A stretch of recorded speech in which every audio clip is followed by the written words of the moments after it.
Hi, my name is Ren. I work for Blue Chilli, which is a tech startup accelerator program, and we also have an incubator and venture capital fund attached.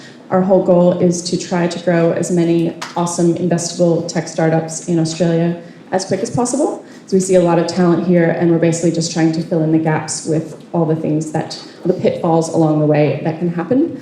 And certainly capital raising is a large pitfall where many founders can fall short. But ultimately for us, it's about an awesome process that our whole accelerator program is built around doing a live due diligence basically as you're building your tech startup platform, both from a business development standpoint as well as a technology standpoint. So I'm basically going to kind of weave a lot of that theory into this slide deck, and I like it to be a little more interactive, so I think we'll probably do periodic questions along the way as well. Cool.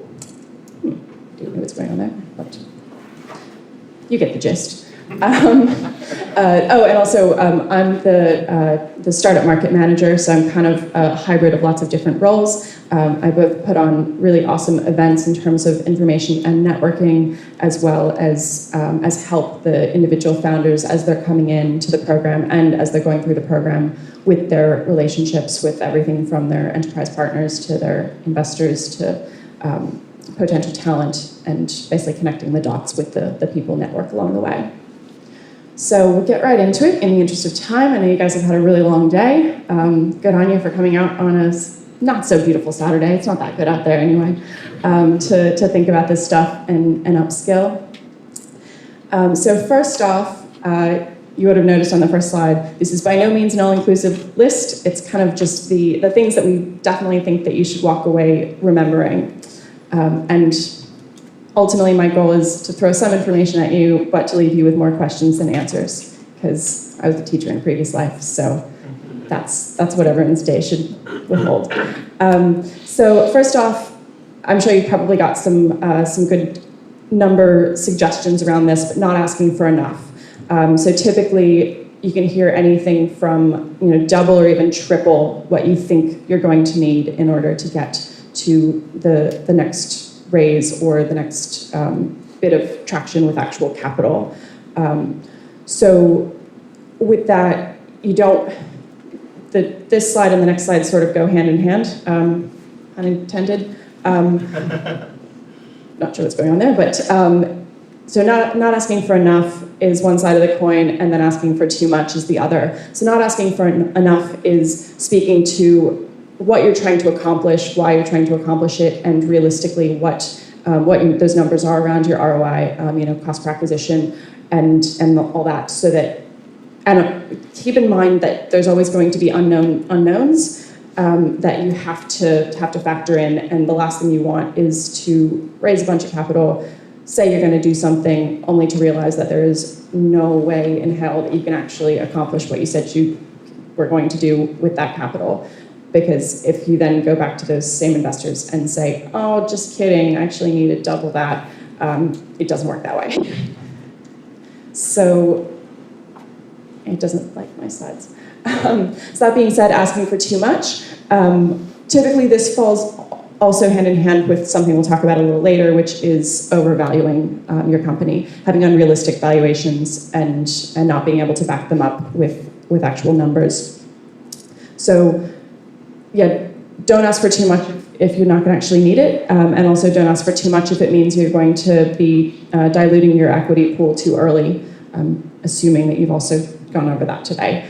That's something that's just really important to remember all the time. Really sit down and think long-term, what's my exit strategy for this? What is it realistically going to need? And in terms of capital, as well as in terms of your equity pool.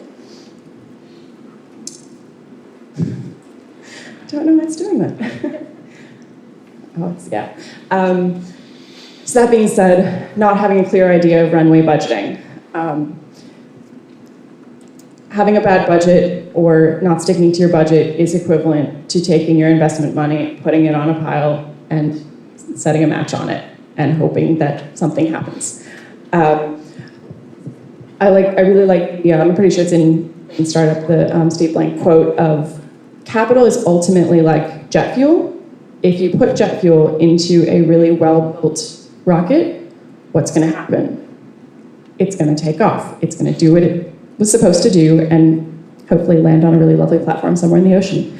And if you put it in a badly built rocket, even if it's just one tiny little washer was made with the wrong material, it's going to explode. It might take off and go a little ways, but ultimately it's going to explode. So having that runway budget really clear and concise, and ideally checked and double checked with other professionals in your network that you really respect, so that it's not just you drinking your own Kool-Aid, somewhere in a back office thinking that this is brilliant. Do some sanity checks on your runway budgeting. This is one that it sounds like has been really, really, really talked about today, and there's a reason for that, because it's crucial. Ultimately, your investors, you need to know with 100% confidence that your investors will back you even when things start going off the rails. And you need to talk to your investors constantly. If you're scared to tell your investors when things aren't going well, that's a sign that you picked the wrong investors. Obviously, it's always going to be hard to deliver bad news, but if you have the right investors, they will understand, and you can go to them and be open and honest when there's problems. And also, I know that the conversation of dumb money versus smart money was brought up. Make sure that you pick investors that really understand the long-term vision of what you're building, and they're in it because they're aligned to the mission, and they happen to have money that they want to invest and see a return on, and they're not just there to get some money out of you, because those are the ones that aren't going to really want to back you when things go wrong. And also make sure that they know you as a person, and that they understand the holistic landscape, because things happen in founders' lives, and investors know that, but they want to know that. The more that you hide from them, the more that you feel like you have to hide things from them, that's when the relationships really break down. That being said, relationships take time. You don't want to marry someone that you met at a meetup last week, so why would you want to either co-found or even get investment from someone who you only met a couple of times in a very shallow, quick way? You really want to know people's work styles and even moral compasses, and make sure that their concept of ethics and work and work-life balance are aligned to yours and that of the organization. Companies have personalities. Make sure that that personality is infused from day one to what you're building, and then tell that story, and that story is what investors will ultimately be attracted to. But they need to know that before you're actually going and starting the raising. So raising begins from this idea stage, but that's not when you're actually asking for money. You're just asking for emotional buy-in. And then by that point, it's just a matter of your investors knowing that you exist, and then you signaling to them, hey guys, it's time to have some conversations about raising. If you're interested, I'll be over here. Cool. Because if you start trying to build relationships at the point, or even just shortly before the point that you're having to actually get money in the bank, the likelihood of you making good decisions about those investors and getting that funding, getting significant enough funding in time it's really stressful, and that's going to put stress on the rest of the business, and likelihood of it actually working is quite low. So that being said, they have emotional buy-in, and you say it's time to open up a round, and they say, oh, that's great, okay, so what's your valuation, and what's it based on? We're getting away from the unicorn myth, but I still feel like it's going to take a little bit longer for us to stop having this, oh, we can build $1 billion business in a year goal. It's not that it's not possible, it's just that it's not really a goal. It's an idea. But for what? What does it actually do? Why does it matter? Why is it making $1 billion? So make sure that you're not, dressing up. I purposely picked this picture because goats are actually really useful, practical animals. They're kind of magic. They can eat like tin cans and turn it into yummy, yummy cheese. There's nothing wrong with a, unigoat. But don't try to run around and tell investors that they're investing in a unicorn and then just expect them to leave their glasses at home that day and rock up with a goat. That's not going to go well.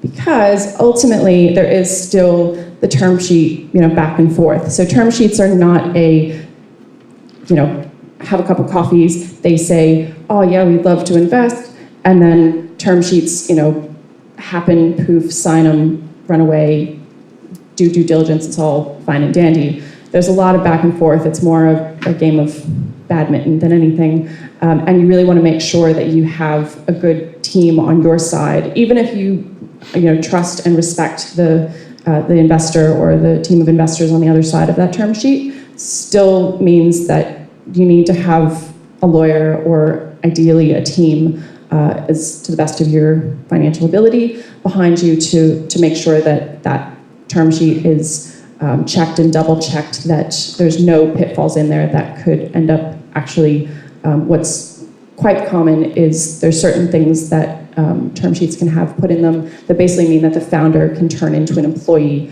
quite quickly.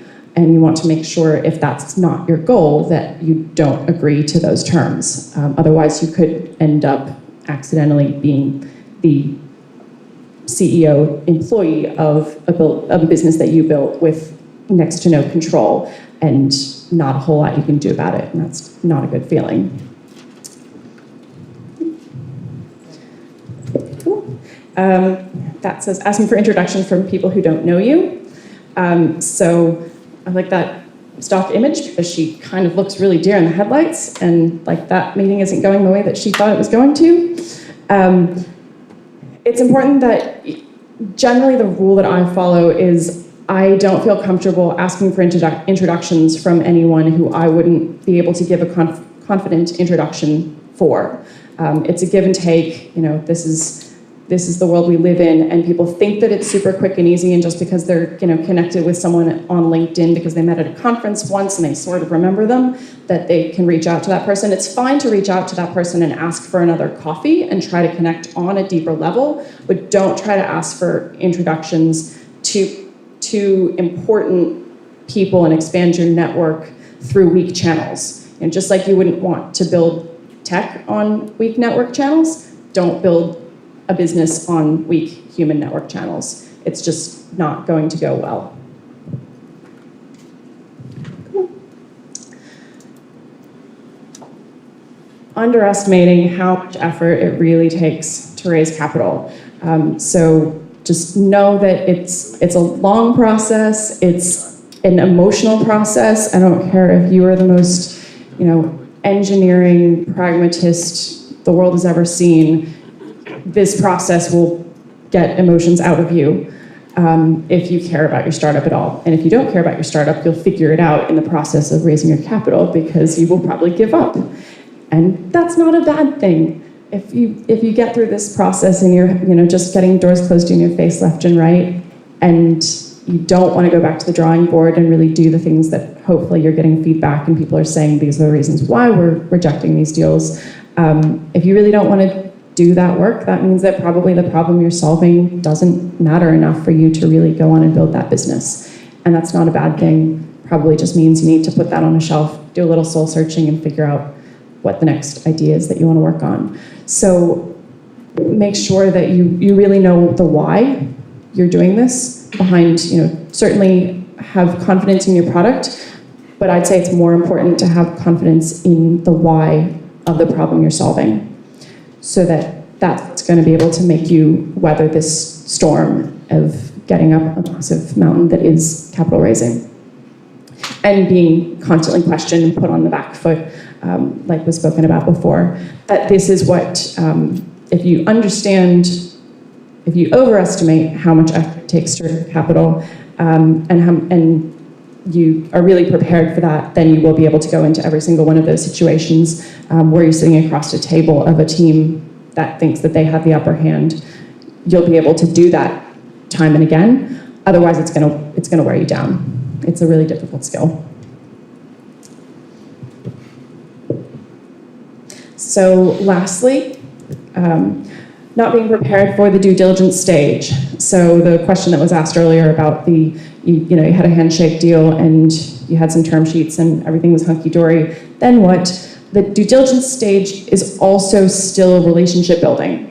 So the best advice I've ever heard in this is there's plenty of lists of your common expected due diligence requests, but every VC or individual angel or angel group has their own questions that they're going to ask about your particular business, your particular situation, your particular technology, all these things. Make sure that you have all the common things ready as soon as you start to feel like one of your term sheets is about to close.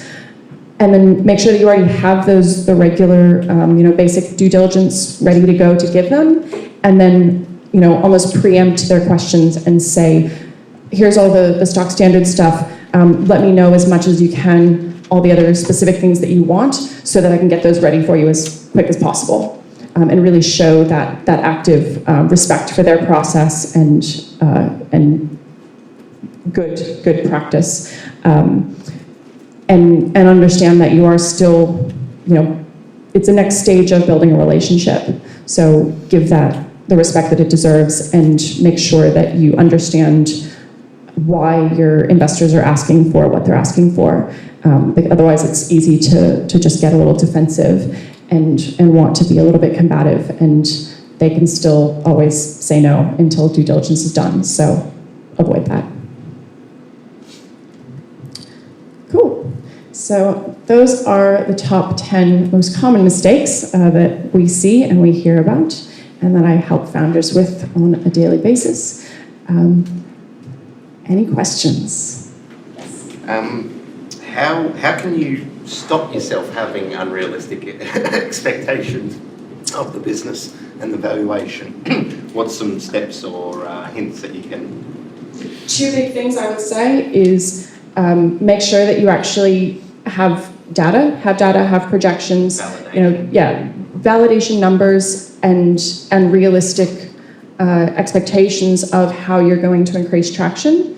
And also remember that that things like support cost money. So it's not just about, it's not just about the product, and it's not just about the cost per acquisition for that first little bit. It's also about maintaining those acquired customers, growing them into advocates, having something that's really awesome and that people want to keep engaging with.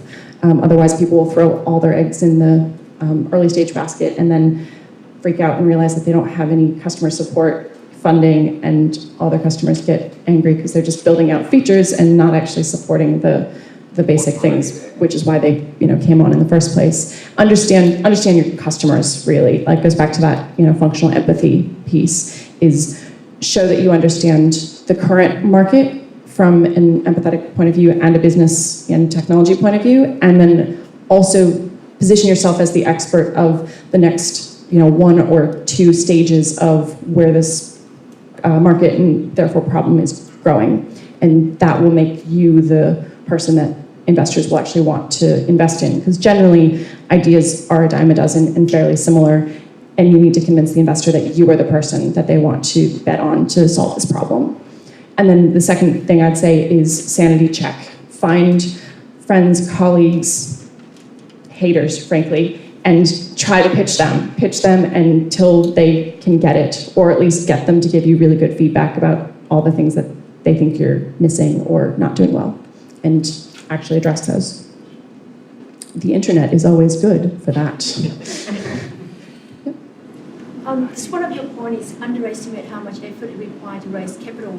And then earlier talk, Matt was talking about spending 80% of his time trying to raise capital in the early stage. So is there anything can be done to make it more efficient as a founder, to be more efficient at capital raising, or to make less effort in that? once you get to the actual point where you're planning on in your runway to raise capital, there's no way to avoid that having to make it your full-time job. Basic little, put out the fire emergencies for operational things you'll have to do. But the best thing I would say is to start building those relationships early so that you're not having to show people you exist and validate you as a founder. You want your ideal investors to already know you exist and what you're working on in a big picture way before you're actually coming to them for money. So, strategically plan in networking and effective networking, not just going to things, talking to people for the sake of it, but identify, actually go on Crunchbase and AngelList and all of these other platforms that you possibly can, find out the investors that are investing in types of businesses like yours, and then figure out if they're showing up to things to speak, what kind of events they're part of, what kind of networks they're interested in, even what kind of groups they're active in online, and be there and be confident and ask them for a coffee. Appeal to something that you think that they would like. Don't just be a leech on their time, but be confident and ask to connect with the kinds of investors that you would value their opinion later when you're raising. And then that makes that time more efficient once you're raising full time. Could I also suggest that time up front is well spent? It's going to save you time down the track. Really, use all this stuff from all of today and get yourself investor ready as much as you possibly can. Hopefully you'll only hit one investor. If you've got an awesome business model, awesome team that is able to execute, you're going to have to talk to fewer people because you're more convincing. Well, and to that, be strategic with your networks. So one really awesome investor will be able to connect you with a whole bunch of other people, especially if that investor really understands your mission, what you're working on. They'll be able to connect you with people who could be your potential, pilot clients if you're building an enterprise thing, or potential partners. So, yeah. Yes. It has been mentioned before, Y Combinator in California. Yes. How good are those things, these kind of things that they invite you to go there, they take a stake of your startup, and then they present you to investors? How efficient is that? Do you know? Yeah. So Blue Chilli is a similar type model to Y Combinator or 500 startups or things similar in the States. So there's also accelerator models in Tel Aviv and lots of other really rich networks where, frankly, the signal to noise can be kind of difficult. The value of that is that we help cut down that signal to noise, make that time more efficient.